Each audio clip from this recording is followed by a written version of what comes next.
सर्वात मोठी बातमी आगामी लोकसभा निवडणुकांसाठी पुण्यात काँग्रेसच्या इच्छुकांनी उमेदवारीसाठी राज्यातील नेत्यांच्या गाठीभेटी सुरू केल्या असताना कसब्याचे आमदार रवींद्र धंगेकर यांनी थेट दिल्लीवारी करत प्रतिस्पर्धी उमेदवारांना धक्का दिला आहे.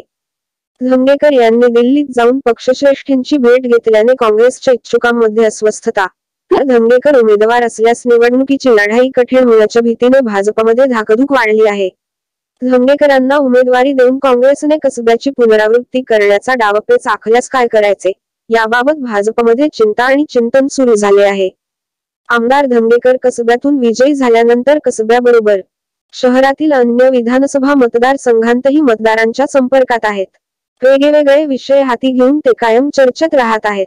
मतदारांना आकर्षित करण्यासाठी धंगेकर यांनी आता नवीन खेळी सुरू केली आहे. अयोध्या येथील प्रभू श्रीरामांच्या प्राणप्रतिष्ठापनेचे निमंत्रण काँग्रेसने नाकारले असताना धंगेकर यांनी मात्र जय श्रीरामा चा नारा दिला आहे. आपल्या प्रभू श्रीरामांसाठी एक दिवा लावूया, आनंदोत्सव साजरा करूया अशी घोषणा देत त्यांनी मतदारांना दिवे वाटप सुरू केले आहे. त्यामुळे यांच्या या उपक्रमाची चर्चा सुरू झाली आहे. कसब्याबरोबरच कोथरूड, पर्वती हे भाजपचे मतदार आहेत. त्यांना खुश करण्यासाठी आमदार धंगेकर यांनी राजकीय गणिते जुळविण्यास सुरुवात केली आहे. धंगेकर हे मतदारसंघात मतदारांशी संपर्क वाढवित असताना आता त्यांनी उमेदवारी मिळविण्यासाठी गाठीभेटी सुरू केल्या आहेत. त्यासाठी गेल्या आठवड्यात त्यांनी थेट दिल्ली गाठली. पक्षाचे अध्यक्ष मल्लिकार्जुन खरगे यांच्यापासून ते अन्य महत्त्वाच्या नेत्यांची भेट घेतली.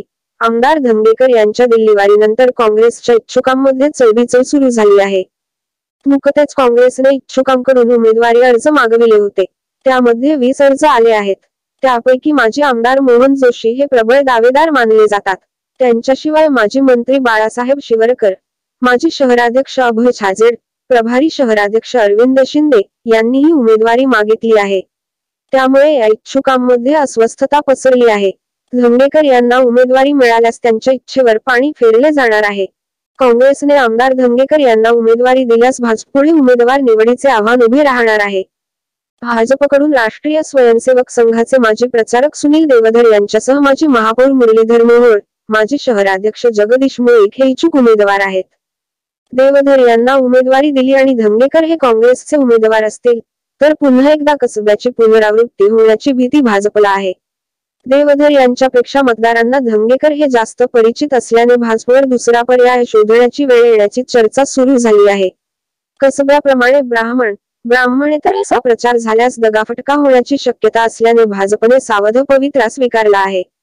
त्यामुळे उमेदवारी निवडीबाबत जाहीर वाच्यता करणे सर्व पातळ्यांवर टाळण्यात येत आहे.